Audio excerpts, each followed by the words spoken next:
Halo, selamat datang kembali di channel Cerita Mulu. Pada video kali ini, kita akan membahas sebuah kisah menarik yang tentunya dapat menjadi pembelajaran untuk kita semua.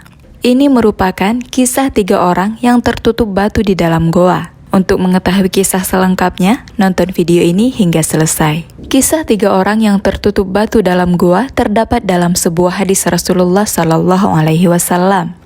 Hadis yang mengisahkan tentang 3 orang yang berada di dalam gua yang terkunci oleh batu besar yang menutupi mulut gua diriwayatkan oleh sahabat Abdullah bin Umar radhiyallahu anhuma. Beliau mengisahkan, aku pernah mendengar Rasulullah SAW bersabda, ada 3 orang dari umat sebelum kalian berpergian dalam sebuah perjalanan. Di tengah perjalanan, mereka bermalam di sebuah gua. Mereka pun masuk ke dalam gua tersebut. Tiba-tiba, batu besar jatuh dari gunung sampai menutupi mulut gua. Lalu mereka berkata, tidak ada yang dapat menyelamatkan kalian dari batu besar ini, kecuali berdoa kepada Allah dengan perantara amal-amal saleh kalian. Lalu seorang dari mereka memanjatkan doa, ya Allah, dulu aku punya 2 orang tua yang sudah lanjut usia. Aku tidak pernah memberi susu kepada siapapun sebelum kepada mereka berdua. Pada suatu hari, aku pergi untuk suatu keperluan. Saat aku pulang, ternyata keduanya telah tertidur. Aku bergegas memerahkan susu, namun kudapati beliau berdua masih tertidur. Aku bertekad tidak akan memberikan minum susu itu kepada keluarga atau budakku sebelum kedua orang tuaku meminumnya. Maka aku menunggu mereka bangun, sambil tanganku memegang gelas yang terisi susu hingga fajar subuh tiba. Keduanya lalu terbangun, kemudian meminum susu tersebut. Ya Allah, jikalau perbuatan itu benar-benar aku kerjakan ikhlas karena mengharap ridhamu, maka hilangkanlah kesulitan berupa batu besar yang ada di hadapan kami ini. Kemudian batu besar itu tiba-tiba terbuka sedikit. Namun celahnya belum cukup dilalui mereka untuk keluar dari gua. Nabi SAW melanjutkan kisahnya. Yang lain kemudian ikut berdoa, ya Allah, aku punya sepupu perempuan. Dahulu ia adalah orang yang paling aku cintai. Aku sangat berharap ia menjadi kekasihku. Namun ia menolak cintaku. Setelah berlalu beberapa tahun, ia mendatangiku karena sedang butuh uang. Aku pun memberi 120 dinar dengan syarat ia mau tidur satu ranjang denganku atau berzina. Dan ternyata ia mau. Sampai ketika aku ingin menyetubuhinya, wanita itu berucap, tidak halal bagimu membuka cincin kecuali dengan cara yang halal. Maksudnya dengan akad nikah. Kata-kata itu tiba-tiba membuatku sadar, sehingga aku urungkan hasrat buruk itu dan aku pergi meninggalkannya.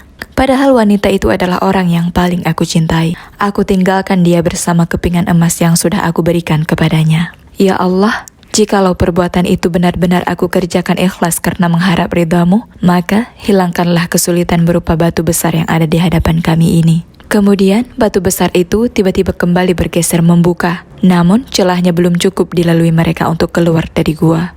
Nabi SAW melanjutkan kisahnya.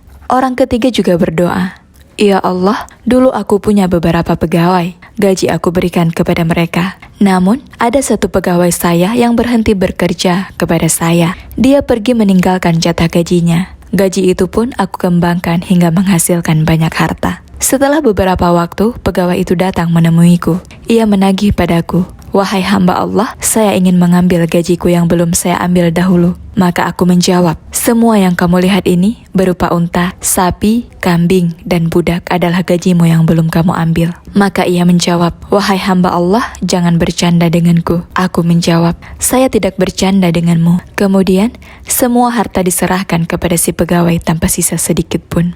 Ya Allah, jikalau perbuatan itu benar-benar aku kerjakan ikhlas karena mengharap ridhamu, maka hilangkanlah kesulitan berupa batu besar yang ada di hadapan kami ini. Gua yang sebelumnya tertutup pun terbuka. Akhirnya mereka semua dapat keluar. Muttafaqun alaih, hadis riwayat Bukhari dan Muslim. Dari hadis di atas dapat diambil banyak pelajaran. Di antaranya yaitu menunjukkan tingginya kedudukan ikhlas di sepanjang generasi manusia.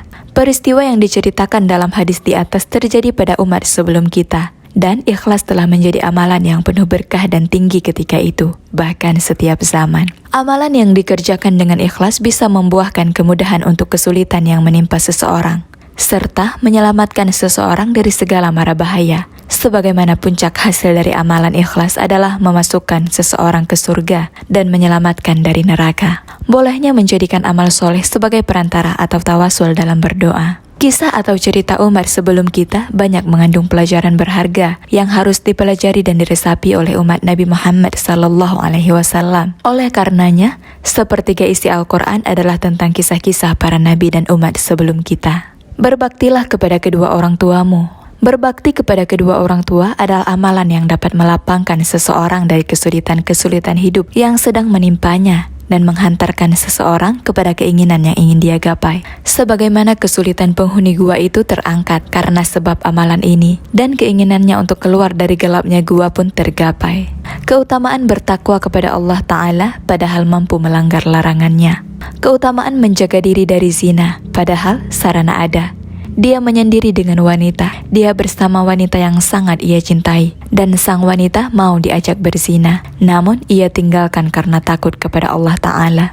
Amalan seperti ini selain merupakan sebab terangkatnya kesusahan, juga sebab mendapatkan ganjaran yang besar, yang disebutkan dalam hadis lain tentang 3 orang golongan manusia yang akan mendapatkan naungan Allah di hari kiamat, yaitu seorang yang diajak berzina oleh wanita yang punya kedudukan dan kecantikan, lalu dia berkata, "Aku takut kepada Allah." Pelajaran lain yang dapat diambil dari kisah ini adalah keutamaan dari sikap amanah.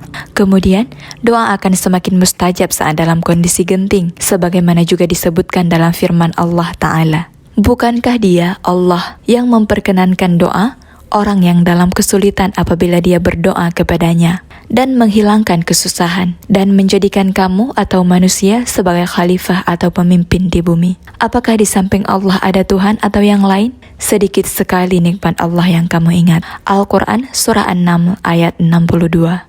Pelajaran yang lain yang dapat diambil dari kisah ini adalah Allah akan menguji kehambaan manusia dengan kesusahan dan kesenangan. Apakah ia sabar dan meminta kepada Allah saat jatuh susah, atau apakah ia akan bersyukur saat mendapat kesenangan? Kemudian, amal saleh yang ikhlas dapat menjadi sebab lapangnya kesulitan-kesulitan, terutama ketiga amal yang disebutkan di hadis di atas, yaitu berbakti kepada kedua orang tua, menjaga kehormatan atau iffah dan amanah.